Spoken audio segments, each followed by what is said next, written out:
चलिए आप जब तक इसका आंसर दीजिए। क्वेश्चन नंबर 75 का आपने आंसर दे दिया था 100।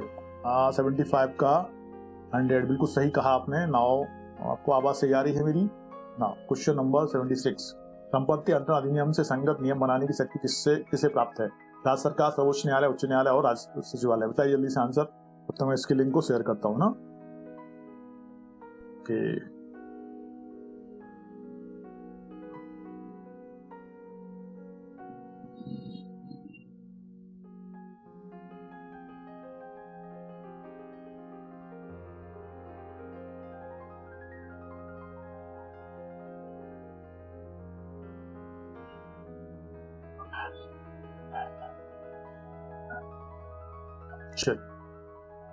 संपत्ति अंतरण अधिनियम संगत नियम बनाने की शक्ति किसके पास है? बताइए जल्दी से आंसर। 76 का एक आप पूजा ने और वही गाने 75 का एक। 75 का ये सही है और 76 का भी सही है। उच्च न्यायालय के पास है ना, राज्य सरकार के पास नहीं है, उच्च न्यायालय के पास है नियम बनाने की शक्ति। राज्य संपत्ति अंतरण अधिनियम से संगत नियम बनाने की शक्ति किसके पास है? उच्च न्यायालय के पास है। बीच करेक्ट आंसर। पिछली बार देखा था, भूल गया शायद ना। ये उच्च न्यायालय के पास है, हाई कोर्ट के पास। 76 का भी ओके।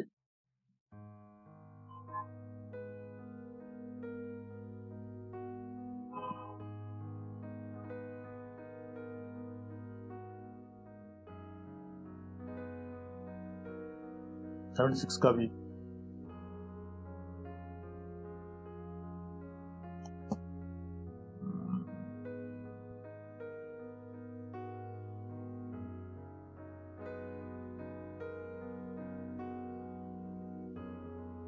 सुनंदा ने कहा 76 का भी।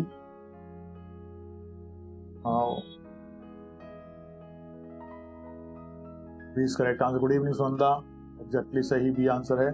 77 है। न्यायोचित सूचना का सिद्धांत संपत्ति अंतरण की किस धारा में लागू नहीं होता है? सेक्शन 39, 100, 40, 103। बताइए जल्दी से answer. Good evening Bhumi.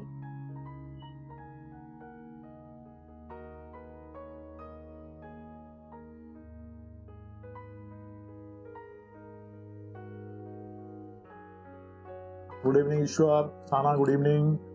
Good evening to all, बहुत बहुत स्वागत है और ढेर सारी शुभकामनाएं हैं। चलिए क्वेश्चन नंबर 77 का आंसर दीजिए फटाफट। न्यायोचित सूचना का सिद्धांत संपत्ति अंतरण नियम की किस धारा में लागू होता है? लागू नहीं होता है बताना है हमको। 77 का बी का साना ने नो, साना बी नहीं है, डी इसका आंसर करेक्ट। सेक्शन 103, न्यायोचित सूचना का सिद्धांत संपत्ति अंतरण नियम की किस धारा में लागू नहीं होता है?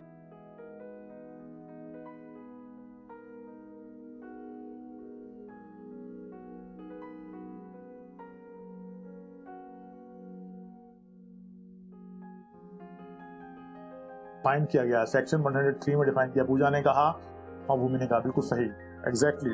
Now question number 78। Question number 78 बात कर रहा है हमारा। नमस्ते स्वाति। संपत्ति अंतरण अधिनियम 1882 की धारा 105 में पट्टा संबंधित है। अचल संपत्ति के पट्टे से, चल संपत्ति के पट्टे से, चले व अचल दोनों संपत्तियों के पट्टे से किसी विशेष संपत्ति से संबंधित नहीं है। बताइए जल्दी से। 78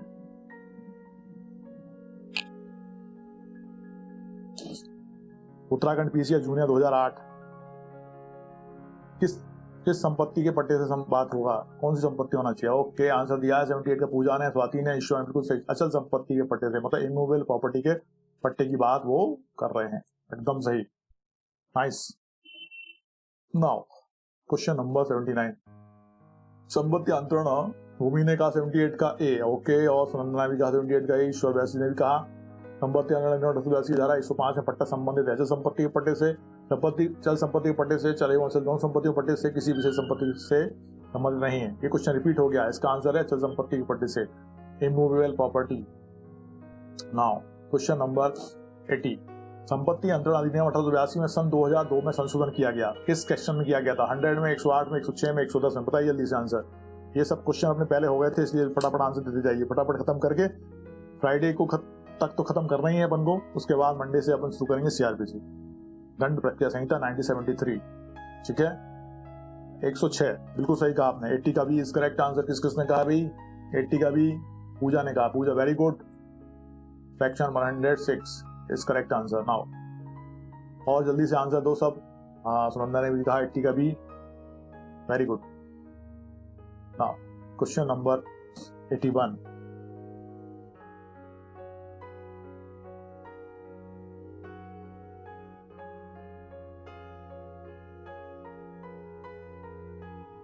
क्वेश्चन नंबर 81। संपत्ति अंतरण अधिनियम 1882 की धारा 106 के प्रावधानों को संपत्ति अंतरण अधिनियम अंतरण संशोधन अधिनियम 2002 द्वारा प्रतिस्थापित किया गया था और ये प्रावधान लागू हुए दिसंबर 31, 2002 से, जुलाई 1, 2002 से, अक्टूबर 30, 2002 से और नवंबर 2, 2002 से। ये क्वेश्चन भी किया था अपन ने। इसका सही आंसर दीजिए फटाफट। उत्तराखंड सिविल 2008 कब से लागू हुए थे ये सिद्धांत? 81 का आंसर नहीं दिया है अभी तक। 81 का ए दिसंबर 31, 2002 बिल्कुल सही, एग्जैक्टली दिसंबर 31, 2002 से लागू हुए थे। इसने दिया 81 का, ईश्वर व्यास ने दिया फास्ट, तो सुनंदा ने कहा ओके, वेरी गुड। भूमि ने भी कहा, पूजा ने भी कहा, nice, very good. Now question number 82। संपत्ति अंतरण अधिनियम की धारा 106 के अंतर्गत निम्नलिखित संविदा या स्थानीय प्रथा के अभाव में किसी पट्टे की अवधि होती है? माह से माह तक, वर्ष से वर्ष तक, 11 माह तक और 12 माह तक। बताइए जल्दी से। 82 उत्तरांचल सिविल 2005। 82 संपत्ति अंतरण अधिनियम की धारा 106 के अंतर्गत लिखित संविदा या स्थानीय प्रथा के अभाव में किसी पट्टे की अवधि होती है? 82 का सी बिल्कुल सही, वर्ष से वर्ष तक, एग्जैक्टली,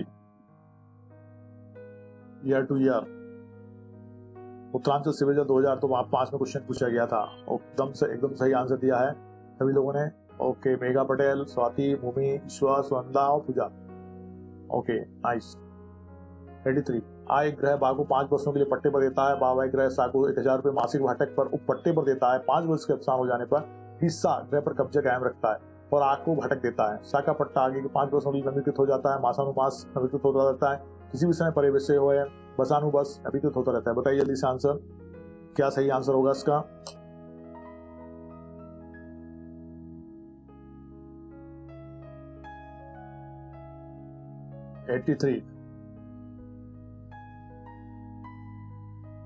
यूपी सिविल जज 2006।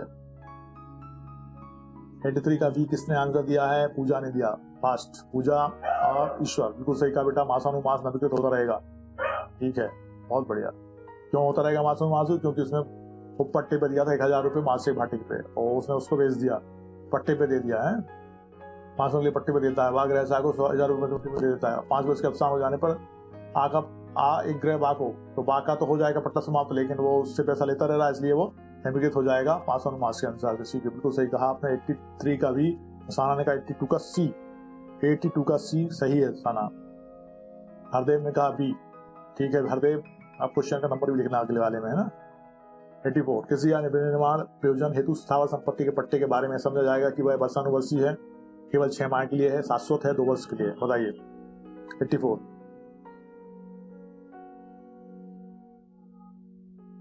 कृषि या विनिर्माण प्रयोजन हेतु स्थावर पट्टे के बारे में समझा जाएगा कि वह 84 का ए कहा पूजा ने। बहुत बढ़िया पूजा। वह वर्षानुवर्षीय है, एकदम सही, ईयर टू ईयर है, वर्षानुवर्षीय है। बिल्कुल सुनंदा 84 का बी नहीं है, ए है। कृषि या विनिर्माण प्रयोजन हेतु स्थावर पट्टे के बारे में समझा जाएगा कि वह वर्षानुवर्षीय है। यस, 84 का ए इज करेक्ट आंसर। ठीक है। Now question number 85। तत्व प्रतिकूल, हरदेव में 84 का ए। तत्व प्रतिकूल समुदाय स्थानीय विधि प्रथा के अभाव में अचल संपत्ति का निर्माण के प्रयोजन के लिए किया गया पट्टा निम्नलिखित अवधि के लिए समझा जाएगा? 5 वर्ष के लिए, वर्षानुवर्ष के लिए, मासोमास के लिए, उच्च अवधि के लिए। बताइए 85। तत्व प्रतिकूल समुदाय स्थानीय विधि या प्रथा के अभाव में अचल संपत्ति का निर्माण के प्रयोजन के लिए किया गया पट्टा निम्नलिखित अवधि के लिए समझा जाएगा। ये सब मैं आपको डिटेल में बता चुका हूँ, इनके एक्सप्लेनेशन भी अपने डले होंगे वीडियोस में, देखना आप। बिल्कुल सही, वर्षानुवर्षीय बिल्कुल सही है। ओके, अब मिसलेनियस चल रहे हैं इसलिए 86 तत्प्रतिकूल संविदा फिर से रिपीट हो गया है, वर्षानुवर्ष है ना। ठीक है, 86 भी सेम है। 87 स्थावर संपत्ति का वर्षानुवर्षी पट्टा या तो पट्टाकर्ता या पट्टेदार द्वारा 1 माह, 6 माह, 3 माह, 60 दिन की 60 दिवस की ऐसी सूचना द्वारा प्रवेश है जिसका अवसान किसी अवितरित वर्ष के अंत के साथ होता है। बताइए जल्दी से। 87।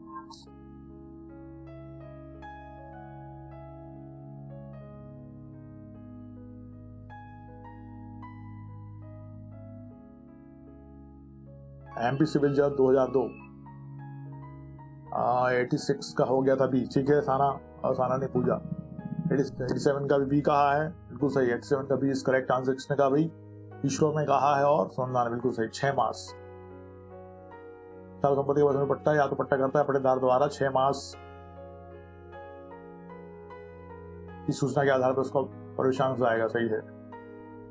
Question number 88। स्थावर संपत्ति का वर्षानुवर्षी पट्टा हो सकेगा मौखिक करार द्वारा, कब्जे के परिणाम से मौखिक करार द्वारा, सादा लिखित द्वारा, केवल रजिस्ट्री लिखित द्वारा। बताइए जल्दी से। 88।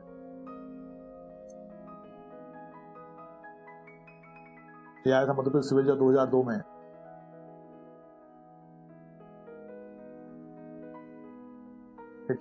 स्थावर संपत्ति का वर्षानुवर्षी पट्टा हो सकेगा मौखिक करार द्वारा, कब्जे के प्रदान से मौखिक करार द्वारा, सादा लिखित द्वारा, केवल रजिस्ट्री लिखित द्वारा। बिल्कुल सही पूजा स्वाति, एकदम सही।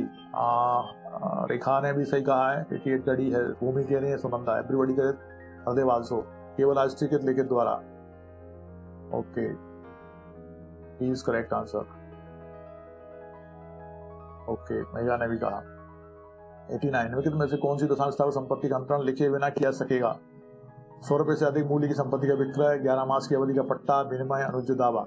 कौन सी दशा में स्थावर संपत्ति का अंतरण लिखे बिना किया जा सकेगा? बताइए जल्दी से। 89।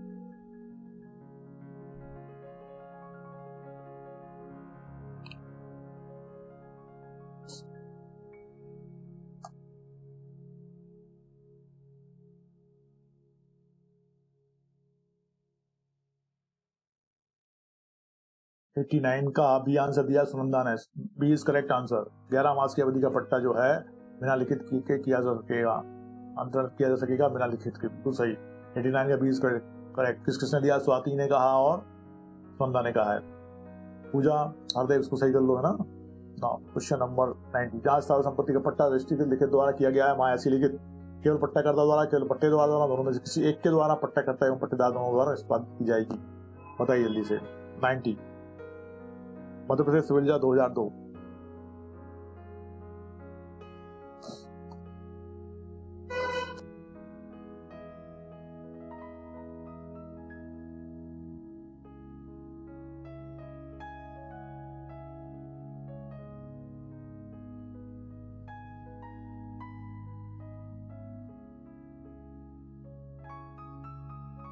एकदम सही कहा आपने। 90 का डी है। तो सबसे पहले सुनंदा ने, स्वाति, पूजा, रेखा, ईश्वर, उर्मी सबने कहा पट्टाकर्ता एवं पट्टेदार दोनों द्वारा निष्पादित की जाएगी। Okay, question number 91। स्थावर संपत्ति का वर्षानुवर्षी या 1 वर्ष से अधिक का पट्टा केवल नोटरी द्वारा प्रमाणित करना पर्याप्त होता है। केवल मजिस्ट्रेट के समक्ष निष्पादित होने से ही वैध है। पक्षकार द्वारा इकरारनामा लिख देने से करार कारगर होगा। केवल रजिस्ट्री लिखित द्वारा किया जा सकेगा। बताइए जल्दी से। 91 मध्य प्रदेश एपीओ 2008। स्थावर संपत्ति का वर्षानुवर्षी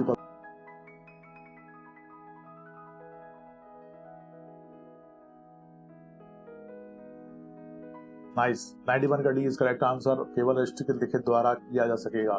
बहुत बढ़िया। 92 स्थावर संपत्ति के पट्टे का अवसान निम्न प्रकार से होगा। मौखिक सूचना द्वारा, अभिकर्ता को भेजकर, लेखबद्ध सूचना द्वारा, टेलीफोन द्वारा। स्थावर संपत्ति के पट्टे का अवसान निम्न प्रकार से होगा। मौखिक सूचना द्वारा, अभिकर्ता को भेजकर, लेखबद्ध सूचना द्वारा, टेलीफोन द्वारा। जल्दी बताइए। 92 मध्य प्रदेश एपीओ 2008। 92 का कहा सुनंदा। 92 का ए है, सुनंदा ए है, बी नहीं है। बी नहीं है। मौखिक सूचना देने से भी वो पट्टे का अवसान हो जाएगा। मौखिक सूचना 92 का ए। पूजा ने सही कहा है। 92 का ए इज करेक्ट आंसर। सिर्फ मौखिक सूचना ही पर्याप्त है। मौखिक सूचना पर्याप्त है ना। मौखिक सूचना पर्याप्त रहेगा। बिल्कुल सही। हाँ। 93 यदि पट्टा वर्षानुवर्षी है तो पट्टेदार या पट्टाकर्ता के द्वारा कितने दिन की सूचना पर प्रवेश है? 15 दिन। देखो, वर्षानुवर्षी है तो कितने दिन है? 15 दिन, 3 माह, 1 माह, 6 माह। चलिए बताइए जल्दी से। 93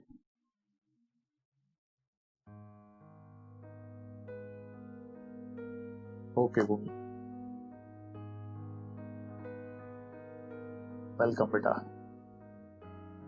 93 का ये नहीं, 93 का ये नहीं होगा, ये वर्षानुवर्षी पट्टा है ना, इसलिए 6 मासी पट्टा होता तो फिर 15 दिन होता, या वर्षानुवर्षी पट्टा है तो 6 माह की सूचना भी हमने देखा था पिछला क्वेश्चन एक, बिल्कुल सही। 93 का डी इज करेक्ट आंसर।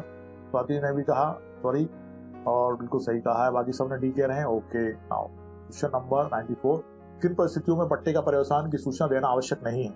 यदि पट्टे का सृजन न्यायालय की डिग्री द्वारा किया जाता है, पट्टेदार ने पट्टाकर्ता के स्वामित्व को मानने से इंकार कर दिया है, अतिचारी तथा अनुज्ञप्तधारी को पट्टेदार ने पट्टा अभ्यर्पण कर दिया हो, ऊपर सभी किन परिस्थितियों में पट्टे का पर्यवसान की सूचना देना आवश्यक नहीं है? बताना है आपको किन परिस्थितियों में पट्टे का पर्यवसान की सूचना देना आवश्यक नहीं है। तो द राइट आंसर नाम स्टार्स नाउ 94।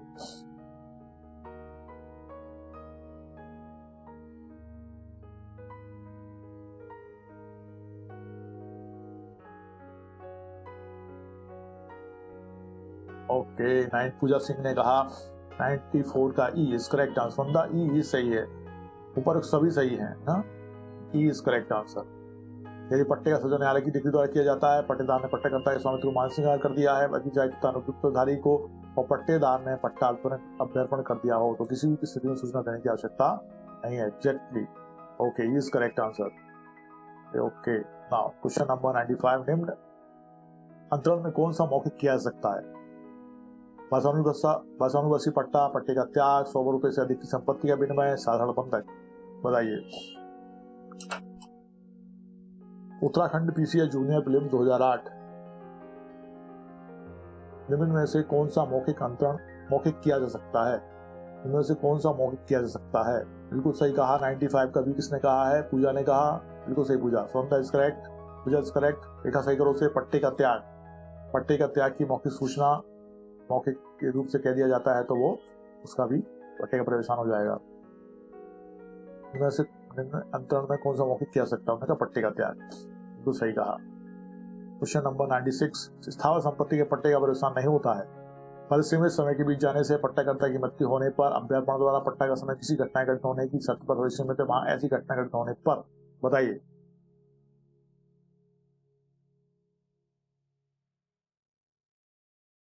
मध्य प्रदेश 2007 में क्वेश्चन पूछा गया था।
अचल संपत्ति का मासानुमासी पट्टाकर्ता या पट्टाधारी के भोग पर परिदृश्य है। 1 महीने के नोटिस द्वारा, 3 महीने के नोटिस द्वारा, 15 दिन के नोटिस द्वारा, 45 दिन के नोटिस द्वारा। ठीक है, अब इसमें भी क्वेश्चन का जो आंसर दिया था ना अभी समझना, 15 डेज अब आएगा, है ना, क्योंकि मासानुमासी है और वर्षानुवर्षी है तो 6 माह और मासानुमासी है तो 15 दिन का नोटिस, ये ध्यान रखना। उत्तराखंड पीसीएस जूनियर 2008, यस, अब आएगा 15 दिन के नोटिस के द्वारा। जब मासानुमासी है तो 15 दिन और जब वर्षानुवर्षी है तो 6 माह। एग्जैक्टली, हमने दिया आंसर। ओके, क्वेश्चन नंबर 98, संपत्ति अधिनियम के अंतर्गत मासानुमासी पट्टा किया जा सकता है मात्र मौखिक द्वारा, मात्र कब्जे के परिधान सहित मौखिक करार द्वारा, या तो रजिस्ट्री के लिखित द्वारा, या कब्जे के परिधान सहित मौखिक करार द्वारा, केवल रजिस्ट्री के लिखित द्वारा। Give the right answer, time starts now 98। Madhya Pradesh ADPO 2008, 98 का आंसर दीजिए फटाफट। Give the right answer of 98, question number 98। Yes, 98 का नहीं 98 का सी बिल्कुल सही, स्वतंत्रता इज करेक्ट। 98 का सी सही, पूजा सही है, सुनना सही है और ईश्वर भी। या तो रजिस्ट्री के लिखित द्वारा या कब्जे के परिधान से मौखिक करार द्वारा। यस, 98 का C is correct answer. Now question number 99, वैध सूचना का प्रभाव होता है। सूचना में उल्लिखित अवधि के अंतर्गत पट्टा समाप्त हो जाएगा। उक्त प्रकार की सूचना बिना दोनों के वापस नहीं ली जा सकती। यदि दोनों पक्षकार सूचना को वापस लेने की सहमति प्रदान कर देते हैं तो एक नवीन अनुबंध माना जाएगा। ऊपर सभी वैध सूचना का प्रभाव होता है। बताइए 99।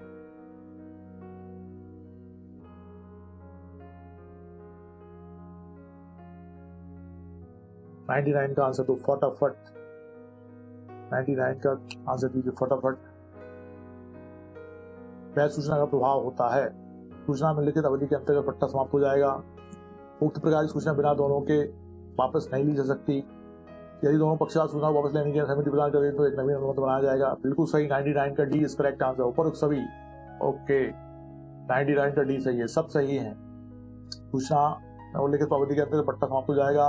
उक्त प्रकार की सूचना बिना दोनों के वापस नहीं ली जा सकती। ये दोनों पक्षकार सूचना को वापस लेने की सहमति प्रदान कर देते हैं तो नवीन अनुबंध माना जाएगा। 99 का D is correct answer. Okay, now question number 100, कौन सा अंतर मौखिक किया जा सकता है? स्थावर संपत्ति का दान, अनुचित दामों का अंतरण, स्थावर संपत्ति का विक्रय 100 रुपए से अधिक हो, पट्टे का त्याग। कौन सा अंतर मौखिक किया जा सकता है? अभी मैंने ऐसा क्वेश्चन देखा था, फिर से रिपीटिशन में है। क्वेश्चन नंबर 100, ठीक है, बताइए जल्दी से।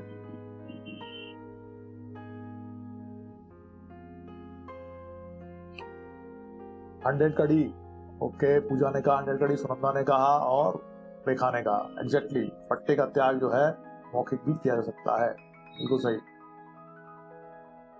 क्वेश्चन नंबर 101, हरदेव ने भी कहा 100 का डी और भूमि भी कह रही हैं ओके, और ईश्वर बैस ने भी कहा।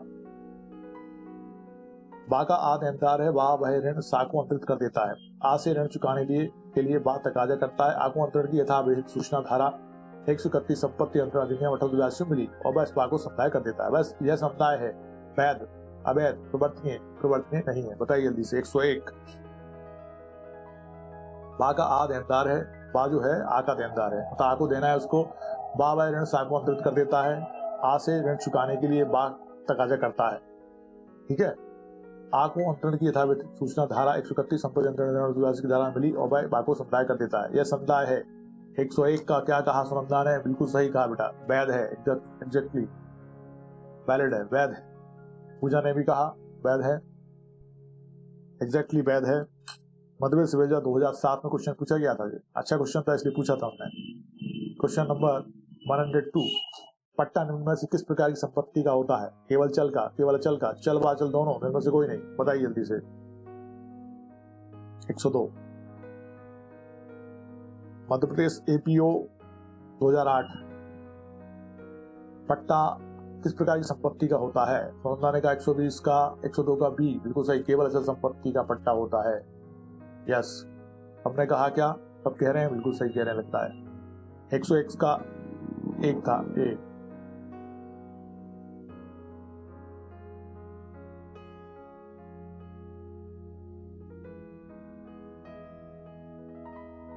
राम 5 लाख मूल्य वाले मकान को 2 लाख मूल्य वाले एक खेत एवं 3 लाख रुपए नगद के बदले श्याम को अंतरित करता है। यह संव्यवहार है। राम 5 लाख मूल्य वाले मकान को 2 लाख मूल्य वाले एक खेत एवं 3 लाख रुपए नगद के बदले श्याम को अंतरित करता है। यह संव्यवहार है, विक्रय, विनिमय, ना तो विक्रय ना ही विनिमय, व्यवस्था है। बताइए क्या है ये? 103, give the right answer, time starts now. 103 का आंसर दो।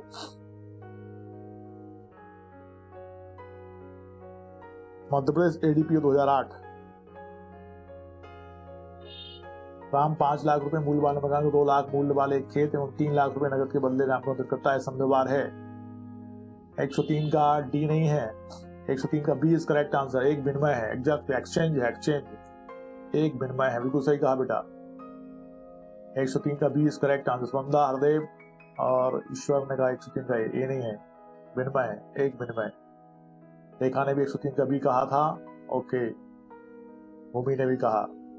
हाँ, क्वेश्चन नंबर 104, निम्नलिखित में से कौन संवहन द्वारा पट्टा के पर्यवसान का आधार है? अविभक्त शर्त के भंग होने पर, पट्टा के अवधि समाप्त होने पर, पट्टाधारी के अभिपर्पण करने पर, पट्टाकर्ता का हित पट्टाधारी में निहित होने पर। कौन संवहन द्वारा पट्टे के पर्यवसान का आधार है? आधार बताना है आपको। 104, यूपीपीसीएस जूनियर 2003 संपन्न द्वारा पट्टे का पर्यवसान का आधार है।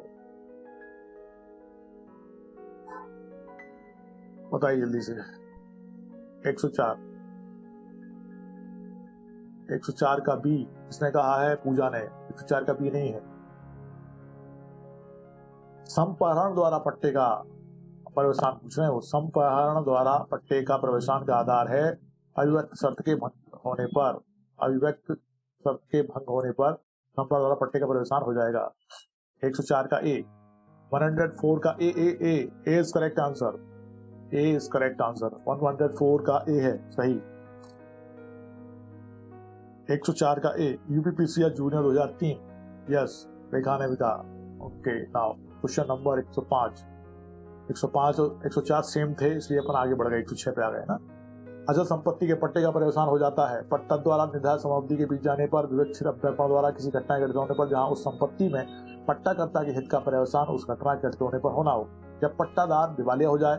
उपरोक्त में से कौन सा कथन सही नहीं है? आपको बताना है कौन सा कथन सही नहीं है। एक गलत है। 106 मध्य सिविल 2005।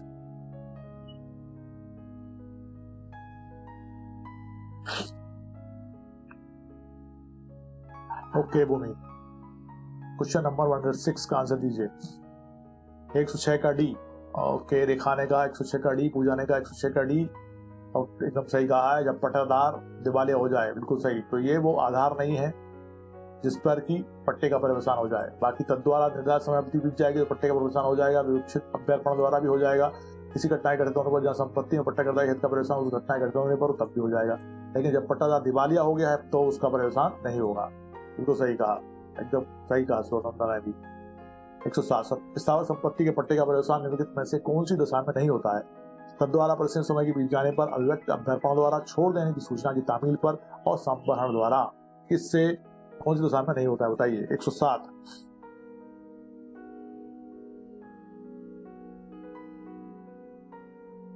स्थावर संपत्ति के पट्टे का पर्यवसान निम्नलिखित में से कौन सी दशा में नहीं होता है?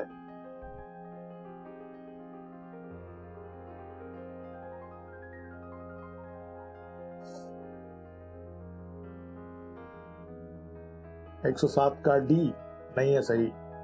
देखा, 107 का डी नहीं है। छोड़ देने की सूचना की तामील पर, छोड़ देने की सूचना की तामील पर is correct answer.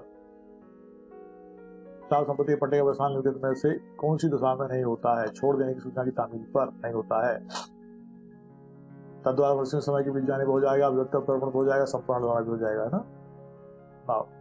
Question number 108 संपत्ति अंतरण अधिनियम के अंतर्गत 100 रुपए से कम मूल्य की मूर्त स्थावर संपत्ति का दान किया जा सकता है। 100 रुपए से कम की कब्जे के परिधान से मौखिक करार द्वारा, मात्र रजिस्ट्री के लिखित द्वारा, कम से कम 2 साक्ष्यों द्वारा, रजिस्ट्री के लिखित व अंतरणकर्ता द्वारा हस्ताक्षरित, या तो मौखिक करार द्वारा या रजिस्ट्री के दस्तावेज द्वारा। अब आपको आंसर देना है। 108 का मध्य प्रदेश एडीपी 2008।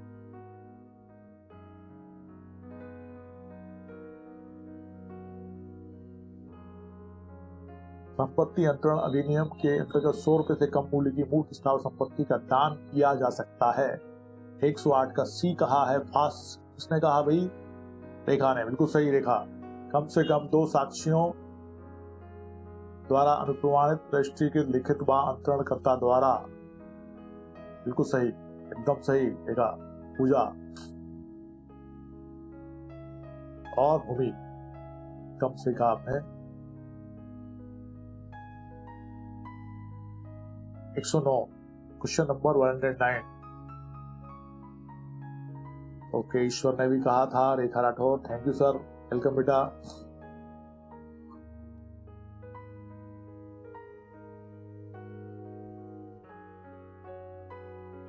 संपत्ति अंतरण अधिनियम के अंतर्गत दान जिसमें वर्तमान एवं भावी संपत्तियां समाविष्ट हों। पूर्णता शून्य है, भावी संपत्ति की सीमा तक शून्य है, भावी संपत्ति की सीमा तक शून्य करनीय है, वर्तमान संपत्ति की सीमा तक शून्य करनीय है, एवं भावी संपत्ति की सीमा तक शून्य है। अब आपको क्वेश्चन का आंसर देना है। 108 का सी कहा हरदेव ने, ठीक है। 108 का सी सही है। संपत्ति अंतरण अधिनियम के अंतर्गत दान जिसमें वर्तमान एवं भावी संपत्तियां समाविष्ट हों, तो वर्तमान संपत्ति सीमा तक शून्य करनीय है, तो भावी संपत्ति सीमा तक शून्य है। अब आपको बताना है भावी संपत्ति कौन सा सही आंसर है इसमें। 109 109 मध्य प्रदेश एडीपी 2008 109 का भी आंसर दिया है सुनंदा ने, वेरी फास्ट और बिल्कुल सही है।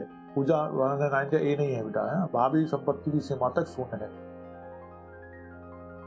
B is correct answer. किसने दिया है बी? सुनंदा ने, ईश्वर ने, भूमि ने।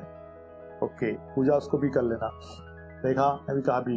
ओके, नाउ क्वेश्चन नंबर 110 सही सुमेलित योग में नहीं है। सेक्शन 106 नोटिस, 116 अतिधारण, 111 पट्टे का व्यवसान और 126 दुर्वरदान। कौन सा सही नहीं मिला है? एक कोई सही नहीं मिला है, इसको सही मिलाना है अपन को जल्दी से।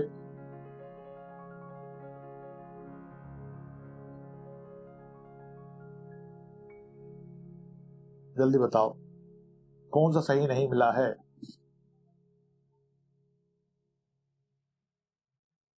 एक 109 का भी हो गया, सही है। चलो आगे चलो, 110 का आंसर तो फटाफट।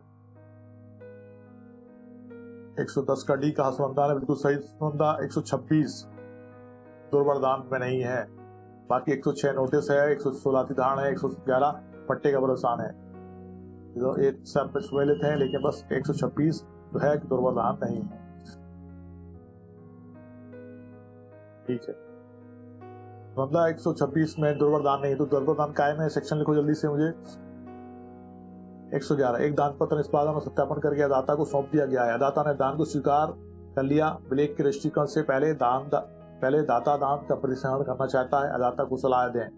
दान प्रतिसंहरण किया सकता है क्योंकि इसका रजिस्ट्रेशन नहीं हुआ था। दान पूर्ण नहीं, अतः प्रतिसंहरण हो सकता है। दान पूर्ण है, विलेख का रजिस्ट्रेशन बाद में हो सकता है। रजिस्ट्रेशन हो जाने तक प्रतीक्षा करनी चाहिए। बताइए जल्दी से। ओके, 127 एकदम सही कहा आपने, exactly. Section 127 is correct.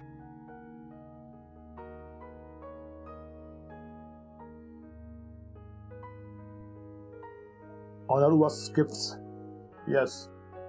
Okay, Sunanda ने भी दे दिया आंसर, ईश्वर ने भी दिया है, और बढ़िया ईश्वर। अब क्वेश्चन नंबर 111 का आंसर दीजिए फटाफट।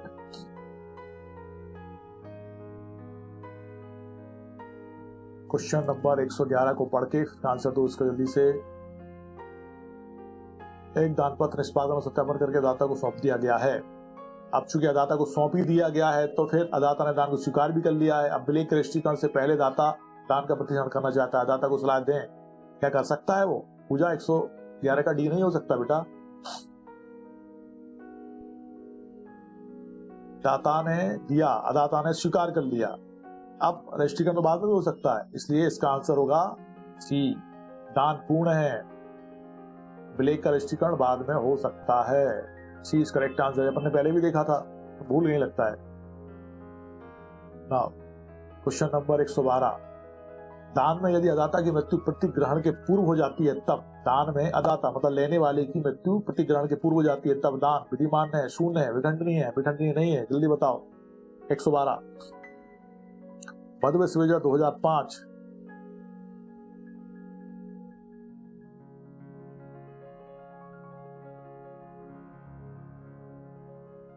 ओके, 112 का बी का सुनंदा ने, वेरी फास्ट। पूजा ने कहा, दोनों ने कही बहुत फास्ट कहा है, बिल्कुल सही कहा है। और शून्य है, एब इनिशियो 0, क्योंकि अदाता की मृत्यु हो गई है प्रतिग्रहण से पूर्व ही।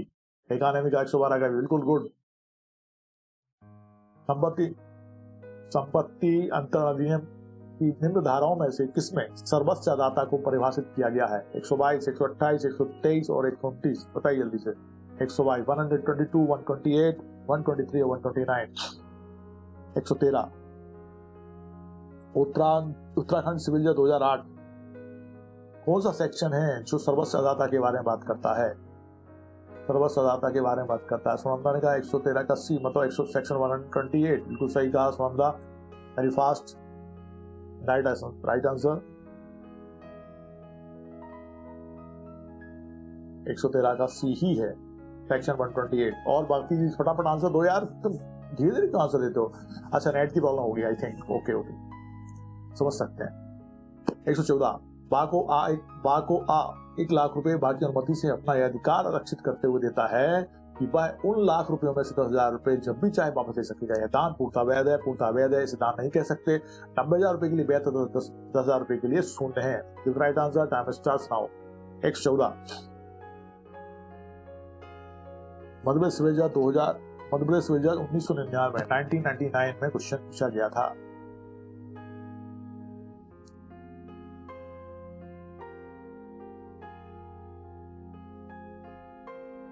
एकदम सही कहा सुनंदा, एग्जैक्टली। रेखा ने भी सही कहा है, सुनंदा ने भी, पूजा ने भी।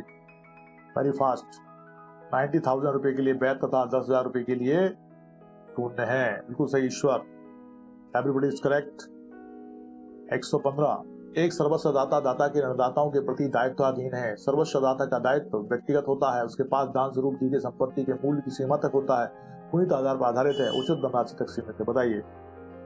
एक सर्वस्व दाता दाता के ऋणदाताओं के प्रति दायित्वाधीन है। सर्वस्व दाता का दायित्व व्यक्तिगत होता है, उसके पास दान स्वरूप दी गई संपत्ति के मूल्य की सीमा तक होता है, पुनीत आधार पर आधारित है, उचित धनराशि तक सीमित है। बताइए।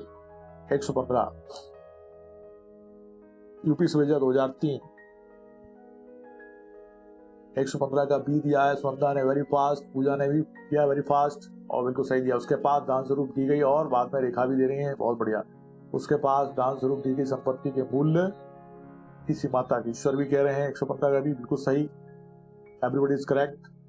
उसके पास दान स्वरूप दी गई संपत्ति के मूल्य तक की सीमा तक ही वो दायी है, उसके ज्यादा दायी नहीं होगा। और हृदय ने भी कहा।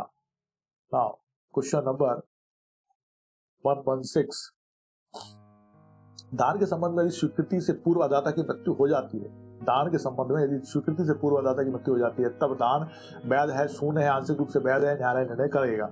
कौन करेगा निर्णय, जल्दी बताओ। 116,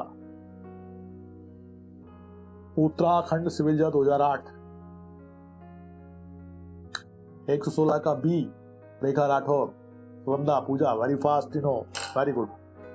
शून्य है, very good, very talent wide.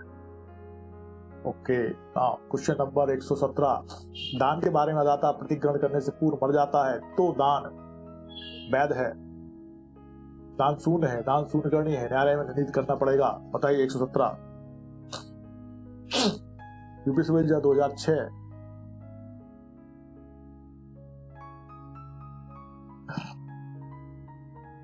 बहुत बढ़िया। 117 का भी बी दिया है, रेखा, सुनंदा, पूजा, बहुत बढ़िया। दान शून्य है और बाकी सब भी दे रहे हैं आंसर और सही दे रहे हैं, बिल्कुल बहुत बढ़िया। ईश्वर ने दिया था, हृदय ने भी दिया था पिछला आंसर।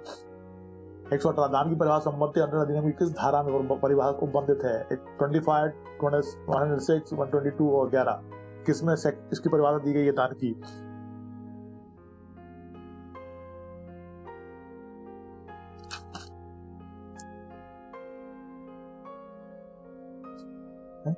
हृदय 118 का सी, अरे पूजा 118 का सी,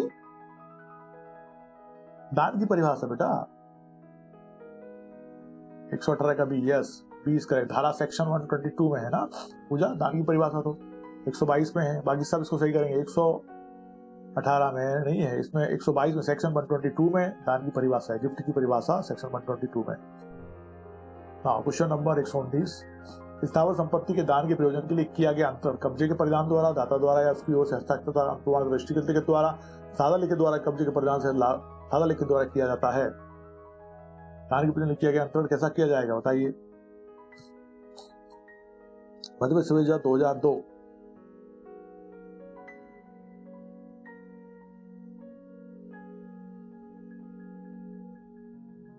यस, ओके। 119 का बी दिया है हृदय ने, पूजा ने और रेखा, सुनंदा। ओके।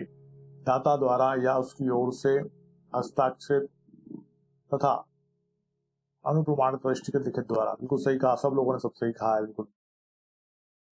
120, भावी संपत्ति का दान किया जा सकता है, सही गलत? संपत्ति भविष्य में दान देने पर वैध होगा, भावी संपत्ति के दान को स्वीकार करने से वैध होगा।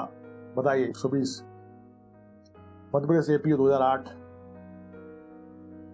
भावी संपत्ति का दान किया जा सकता है, सही है गलत है? संपत्ति भविष्य में दान देने पर वैध होगा, भावी संपत्ति के दान को स्वीकार करने से वैध होगा। 120 का भी का सुनंदा है, वेरी फास्ट एंड राइट। गलत है, रॉन्ग है, भावी संपत्ति का दान नहीं होगा। ओके, अभी सुनंदा नहीं दिया होगा, किसी ने नहीं दिया अभी, हरदेव भी कह रहे हैं, बाकी भी कहो जल्दी जल्दी। हाँ, पूजा ने भी कहा। ओके, ईश्वर वैस ने भी कह दिया है, नाइस। नाउ क्वेश्चन नंबर 121, जिस दान में वर्तमान और भावी संपत्ति दोनों समाविष्ट हो वह शून्य है, वैध है, वर्तमान संपत्ति के विषय में शून्य है, भावी संपत्ति के विषय में शून्य है। बताइए। 121,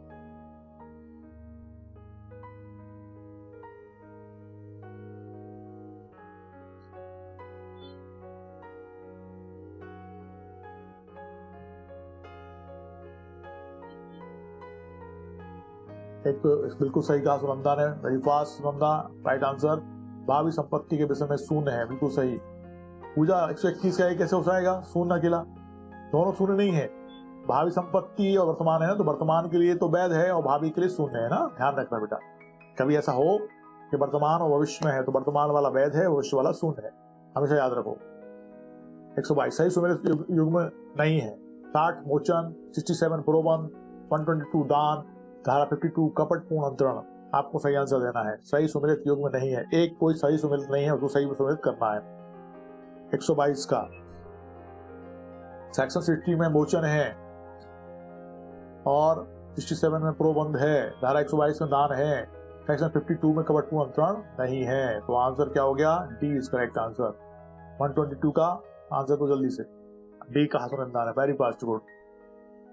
सेक्शन 52 कपटपूर्ण अंतरण, और सही सेक्शन भी लिख दो फटाक से नीचे। सही सेक्शन क्या है सुनंदा? रेखा ने भी कहा 122 का डी, ईश्वर भी कह रहे हैं, सुनंदा ने कहा, पूजा ने भी कहा 122 का डी। सही सेक्शन लिखो कपटपूर्ण अंतरण का, जल्दी फास्ट लिखिए, फास्ट। सुनंदा लिखो सेक्शन, नहीं लिखा, हरदेव ने 122 का डी लिखा है। यस, पूजा ने कहा सेक्शन 53A, ईश्वर कह रहे 53, राइट आंसर।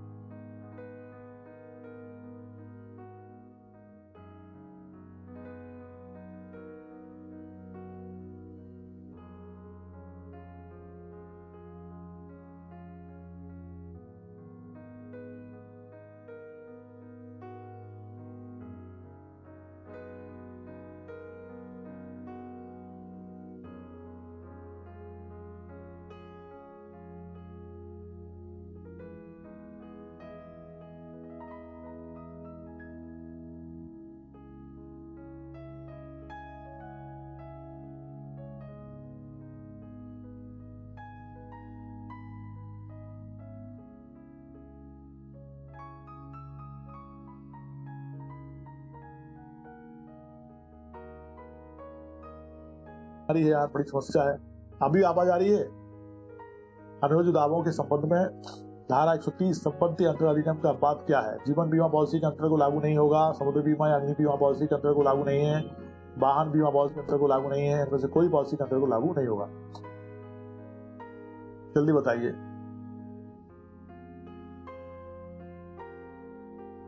ओके, 124 का बी दिया पूजा ने, वेरी फास्ट पूजा, बिल्कुल सही कहा। समुद्री बीमा या अग्नि बीमा पॉलिसी के अंतरण को लागू नहीं होगा, exactly, right answer is B. दान के लिए क्या आवश्यक नहीं है? दाता एवं अदाता संपत्ति, दाता एवं अदाता, जंगम में स्थावर संपत्ति, प्रतिफल, अंतरण तथा प्रतिग्रहण। दान के लिए क्या आवश्यक नहीं है? दाता एवं अदाता, जंगम में स्थावर संपत्ति, प्रतिफल, अंतरण तथा प्रतिग्रहण। बताइए जल्दी से। 124 का 124 का आंसर दो, 124 का आंसर दो।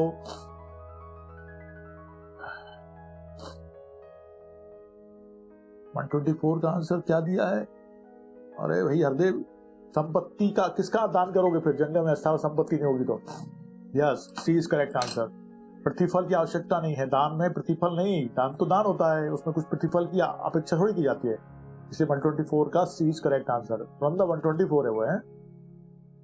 ओके, सबने आंसर सही दिया है, रेखा, पूजा, ईश्वर और वृंदा। क्वेश्चन नंबर 125, निम्नलिखित अनिवार्य तत्वों में से दान करने के लिए कौन सा तत्व अनिवार्य नहीं है? संपत्ति का अंतरण, दाता अदाता, प्रतिफल का होना। सेम क्वेश्चन है, आंसर दीजिए 125 का। मधुमेह सुवेजा 2002।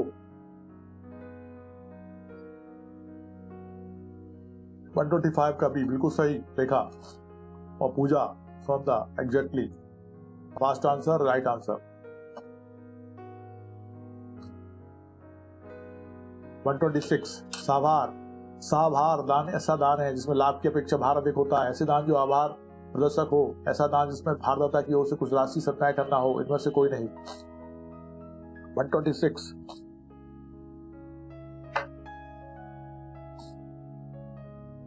साभार दान ऐसा दान है।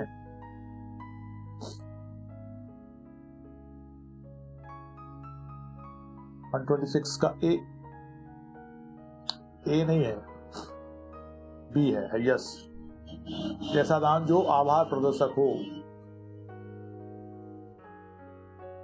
इसमें लाभ की अपेक्षा भार अधिक हो जाएगा तो वो कैसा दान है भैया?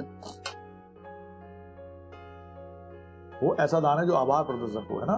126 का बी इज करेक्ट आंसर। ईश्वर, हाँ, रेखा ने भी कहा 126 का बी, जिनका ए कहा था उसे बी कर लेंगे। सर्वस्व अदाता वह है जब अदाता को दान के समय के ऋण दायित्व से कोई सरोकार नहीं होता। अदाता को दान के समय के दाता के 100 ऋण दायित्वों का दायी माना जाता है। अदाता को ऋण दायित्व के आधे के लिए दायी ठहराया जाएगा। अदाता को 100 ऋण के 1/3 तक के लिए दायी माना जाएगा। बताइए 127।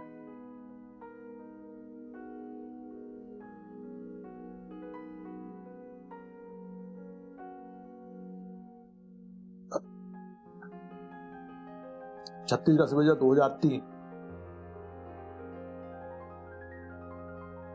127 का बी कहा है रेखा ने और सुनना बिल्कुल सही। अदाता को दान के समय के दाता के 100 ऋण दायित्वों का दायी माना जाएगा। बिल्कुल सही कहा आपने। अदाता को दान के समय के दाता के 100 ऋण दायित्वों का दायी माना जाएगा। 127 का B is correct answer. Yes, okay. Pooja, Hardev, ईश्वर शब्द सही कहा है। Now question number 128। निम्नलिखित अनिवार्य तत्वों में से दान के लिए कौन सा तत्व अनिवार्य नहीं है? आपको बताना है अनिवार्य तत्व नहीं है। अभी अपन ने ऐसा क्वेश्चन देख लिया था शायद। हाँ, प्रतिफल का होना आवश्यक नहीं है। बाकी संपत्ति का अंतरण होगा, दाता है अदाता है, सही है। दुर्बल दान को संपत्ति अंतरण अधिनियम की किस धारा में बताया गया है? 125, 128, 127, 129। बताइए जल्दी से। दुर्बल दान,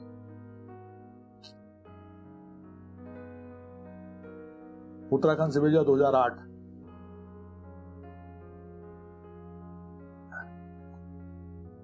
एक 128 का भी हो गया था, सही है।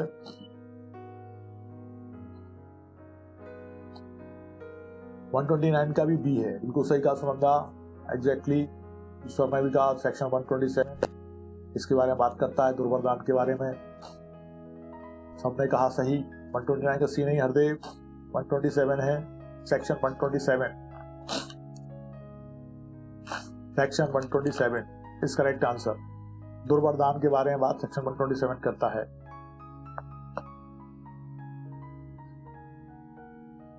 Question number 130।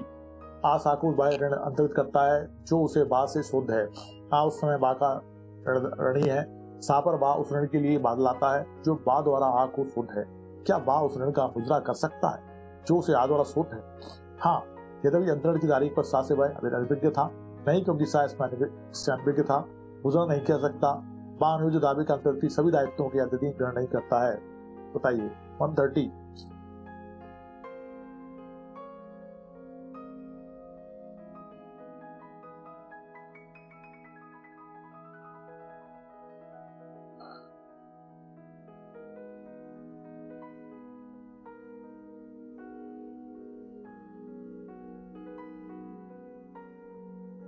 वन 130 का आंसर तो फटाफट 129 तो हो गया था अभी। 130 का दिया है सी। ओहो, हरदेव कह रहे हैं 130 का सी और पूजा ने कहा 130 का B. A is correct answer. हाँ, यद्यपि अंतरण की तारीख पर सा से वह अनभिज्ञ था। यस, ईश्वर ने सही कहा, सुनंदा ने सही कहा है। ए इज करेक्ट आंसर। ठीक है। आ सा को वह ऋण अंतरित करता है जो उसे बा से शुद्ध है। ठीक है। आ उस समय बा का ऋणी है। सा पर बा उस ऋण के लिए बाद लाता है जो बा द्वारा आ को शुद्ध है। क्या बा उस ऋण का मुजरा कर सकता है? हाँ, यद्यपि अंतरण की तारीख पर सा से बयान में था। बिल्कुल सही है। नाइस। 131। भावी संपत्ति का दान वैध है, शून्य करनी है, अमान्य है? जल्दी बताइए, सबको पता है। उत्तरांचल सिविल 2005 में पूछा गया था। भावी संपत्ति का दान वैध है, शून्य है, अमान्य है, शून्य करनी है? यस सुनंदा, शून्य है। नल एंड वाइड, एब इनिशियल 0। यस। 131 का सी सबने कहा, सुनंदा, रेखा, पूजा, हरदेव। अरे पूजा तो कहा ही नहीं अभी, सब कह दिए था मतलब। यस। 132। संपत्ति अंतरण अधिनियम के अंतर्गत निम्न में से कौन सा अंतरण पक्षकारों के कृत्य द्वारा नहीं है? उत्तराधिकार द्वारा, बंधक द्वारा, विक्रय द्वारा, दान द्वारा, बताइए। 132 उत्तराखंड सिविल जज 2008।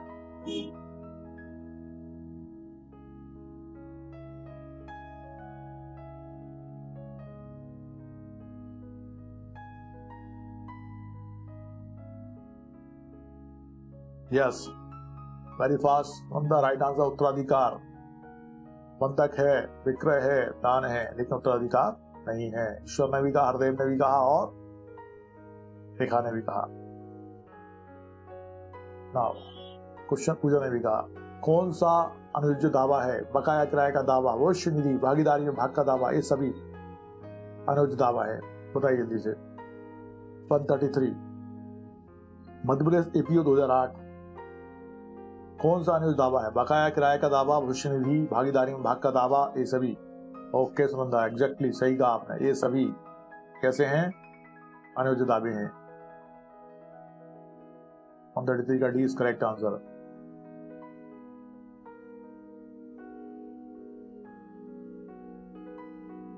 क्वेश्चन नंबर, ओके पूजा ने भी दे दिया है आंसर, यशवा भी दे दिए हैं।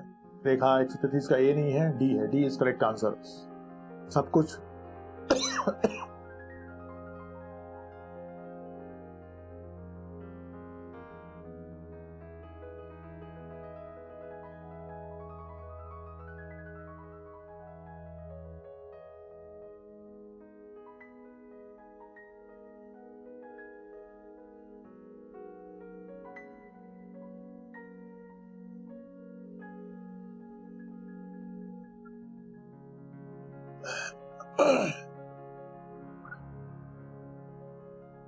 वन 134 का आंसर देना है।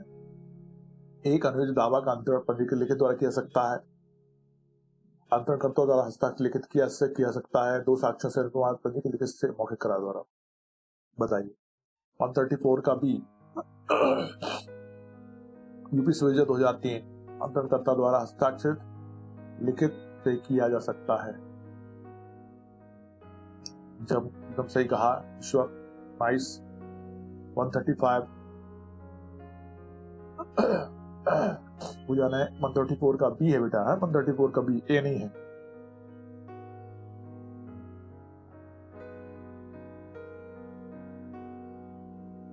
एक 134 का बी हो गया। अनुयोज्य दावा है प्रोविडेंट फंड, जीवन बीमा पॉलिसियां, उक्त ए एवं बी दोनों डिक्री। अनुयोज्य दावा कौन सा है बताइए। 135 है।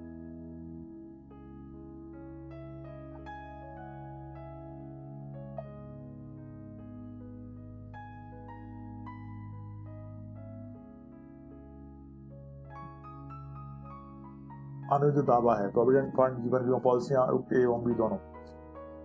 Yes, C is correct answer. A एवं बी दोनों, प्रोविडेंट फंड भी है, जीवन बीमा पॉलिसियां भी है अनुयोज्य दावे में। रेखा, सुनंदा और Pooja, everybody is correct. Question number 136, निम्नलिखित व्यक्तियों में से कौन अनुयोज्य दावे में कोई हित न प्राप्त करेगा, ना ही अनुबंध करेगा, जो किसी न्यायालय से संसक्त है? न्यायाधीश, कोई ऑफिसर, विधि व्यवसायी, उपरोक्त सभी। बताइए। 136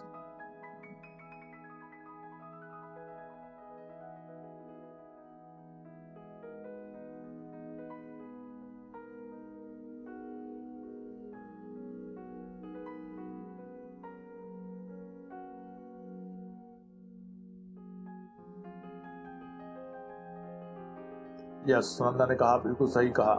न्यायाधीश, ऑफिसर, विधि व्यवसायी, सभी के सभी जो उस मामले संसक्त हैं, अनुयोज्य दावे में कोई हित प्राप्त नहीं करेंगे, अनुबंध नहीं करेगा।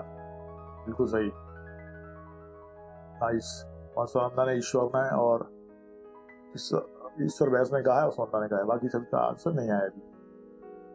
चलो 137, निम्नलिखित में से कौन, पूजा का भी आ गया है और रेखा का भी, निम्नलिखित में से कौन सा अनुयोजित दावा नहीं है? भविष्य निधि खाते का अधिकार, LLB परीक्षा में प्रवचन गृहीता के उत्तीर्ण होने पर 500 रुपए का भुगतान करने का वचन, वचन निधि द्वारा किसी महिला विशेष से विवाह करने में 500 रुपए का भुगतान करने का करार, संविदा जो दायित्व से युग्मित है कि लाभ का दावा करने का अधिकार। कौन सा अनुयोजित दावा नहीं है? 137 गिव द राइट आंसर। नाम स्टार सुनाओ। मध्य प्रदेश 2008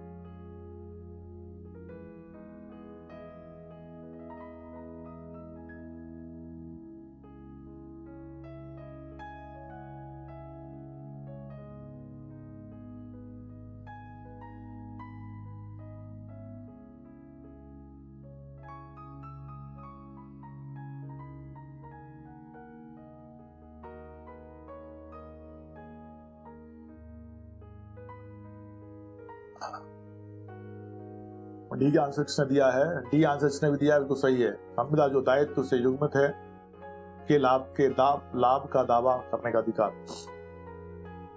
कौन सा अनुचित दावा नहीं है? ये सब अनुचित दावे हैं। खाता का अधिकार, ये LLB परीक्षा वचन गीता के प्रकरण 500 रुपये उत्तर करने का वचन गीता द्वारा किसी महिला विशेष से विवाह करने 500 रुपये का उत्तर करने का। ठीक है, D is correct answer. D is correct answer ना, नॉट बी। मध्य प्रदेश 2008 में क्वेश्चन पूछा गया था।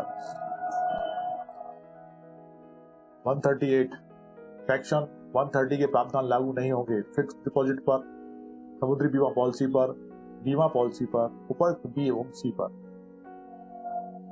बताइए जल्दी से। 138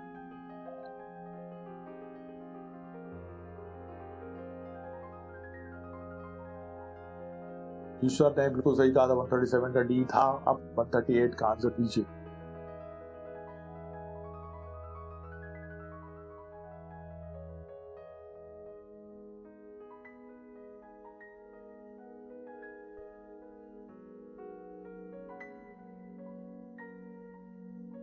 138 का डी कौन ने कहा? 138 का डी कहा है सुनंदा ने, रेखा ने और पूजा ने। बिल्कुल सही।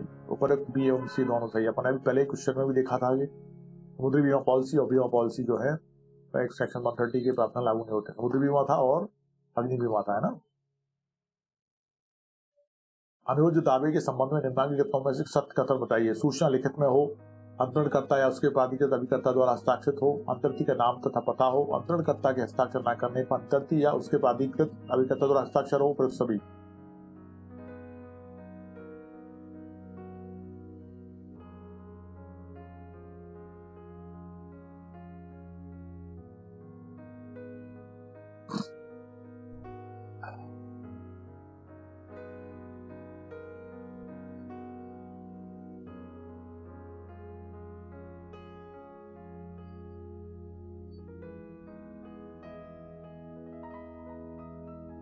यस, पूजा सिंह ने कहा 139 का ई इज करेक्ट। पूजा ने कहा और वृंदा ने और रेखा ने और ईश्वर ने। बिल्कुल सही, ई is correct answer.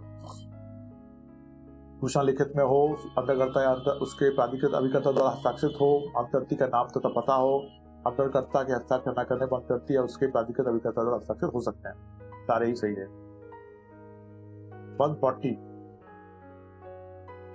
X and honour of house at Aligarh left Aligarh in the year 1970 after appointing Y as its caretaker to look after the house. Y starts living in the said house with the knowledge of X.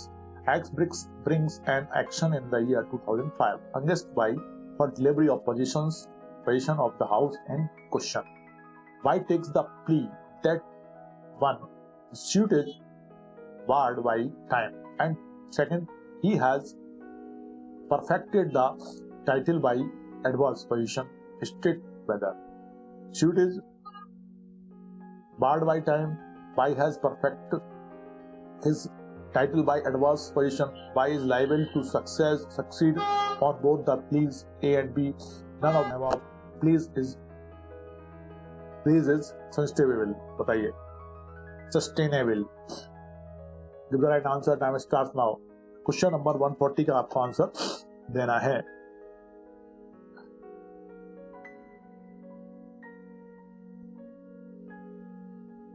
पढ़ो उसको फिर ध्यान से समझ के उसका answer दो जरा जल्दी से।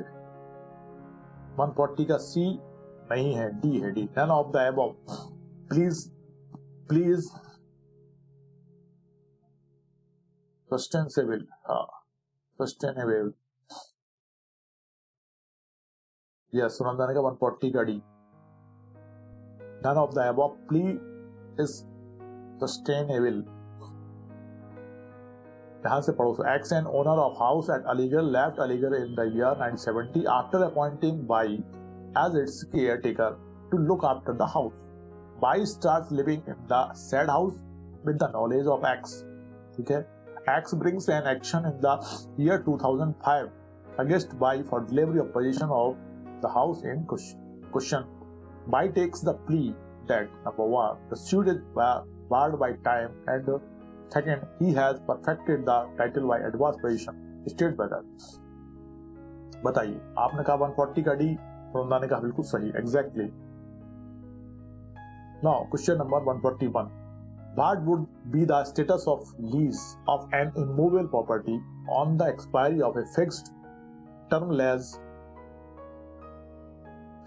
lease if he continues in position?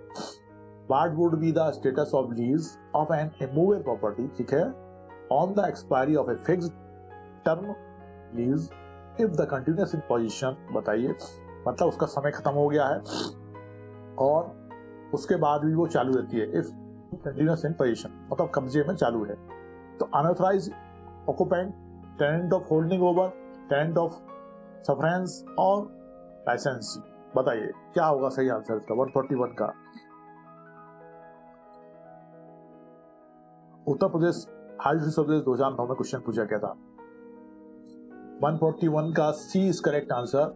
141 का C is correct answer. Tenant of sufferance है, sufferance, tenant of सफरेंस।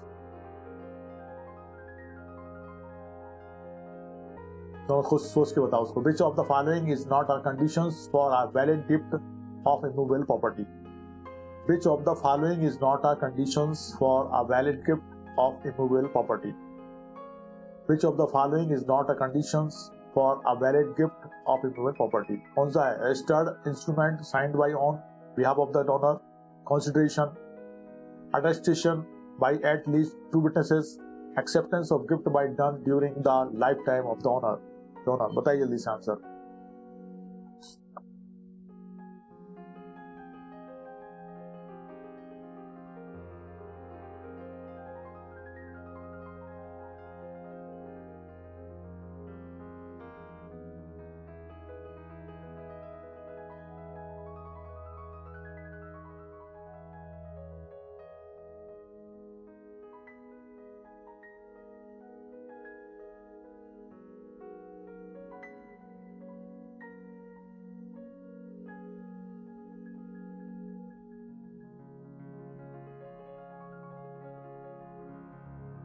Question number 142 का आंसर दो। 142 क्वेश्चन नंबर 142।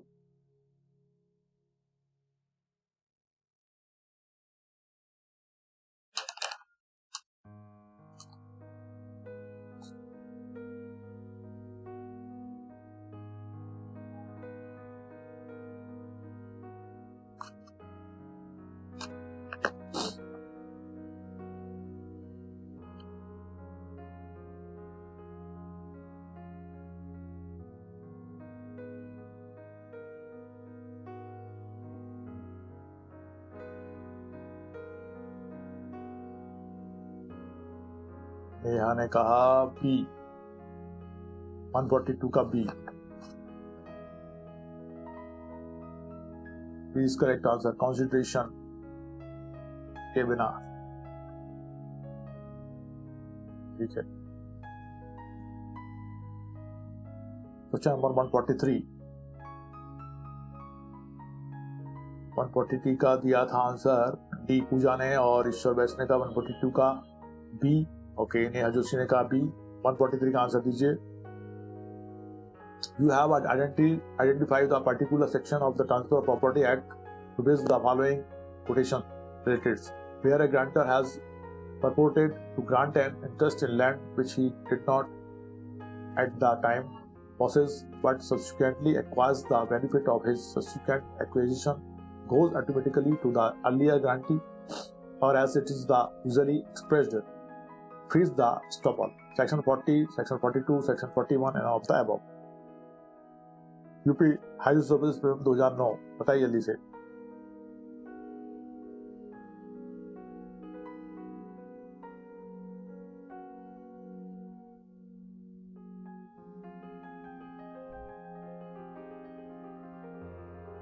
क्या है इसमें? इसका आंसर है क्या इसमें?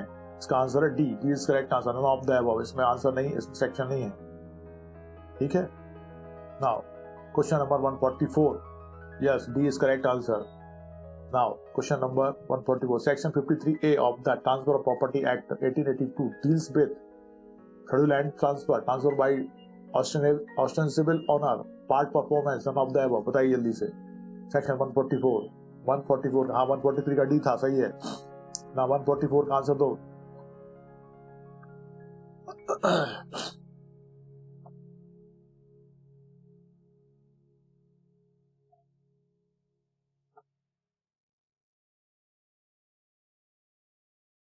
ओके 144 का D. 153 is the transfer of property act deals with section 53 A part performance में है ना। पूजा सिंह 43 का लिख रही है। अच्छा उसके लिए सेक्शन हाँ 143 वाले क्वेश्चन के लिए हाँ ठीक है। 144 का सी बिल्कुल सही है। Part performance is correct answer. Yes part performance है। 144 का सी है सी। सुनंदा सेक्शन 53 ए पार्ट परफॉर्मेंस संबंधित है ना।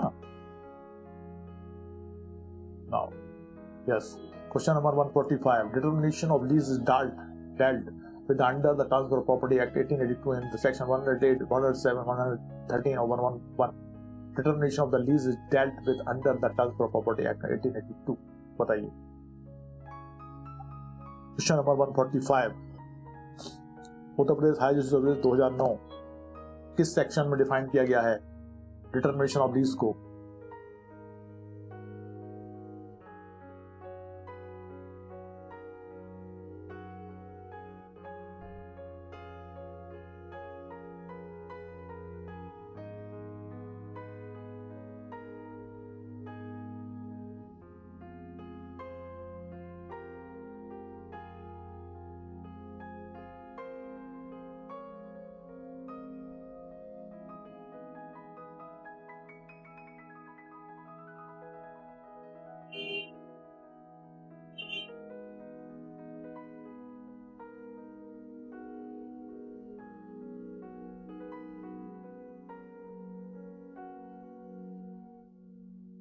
एक्सो 125 का आंसर क्या दिया है सेक्शन 111 बिल्कुल सही एग्जैक्टली किया है।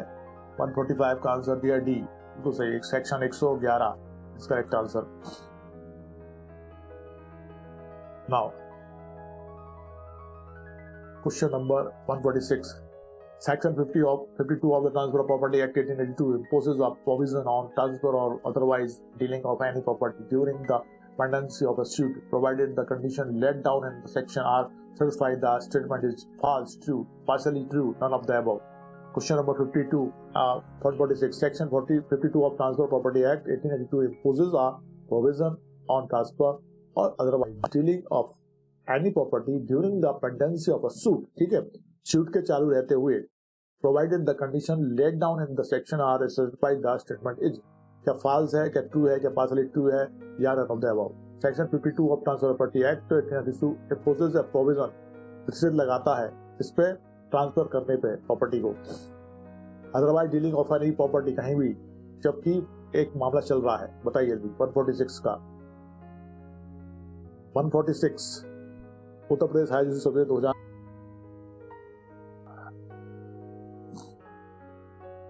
146 का है C is correct answer partially true. C is correct answer partially true. आपने क्या दिया है 146 का। Now 147 the definition of sale is contained in the transfer of property act 1882 in section 105, 154 and of the above. 147 का the definition of cell विक्रय की परिभाषा के अंतर्गत ट्रांसफर प्रॉपर्टी एक्ट में कौन सा सेक्शन है 105, 100, 54 ऑफ द अबव किस में दी गई है सेल की परिभाषा सेक्शन 147 क्वेश्चन नंबर 147 में। यह भी आया था उत्तर प्रदेश अतिरिक्त जिला एवं सत्र न्यायाधीश महोदय के एग्जाम में। सी इज करेक्ट आंसर।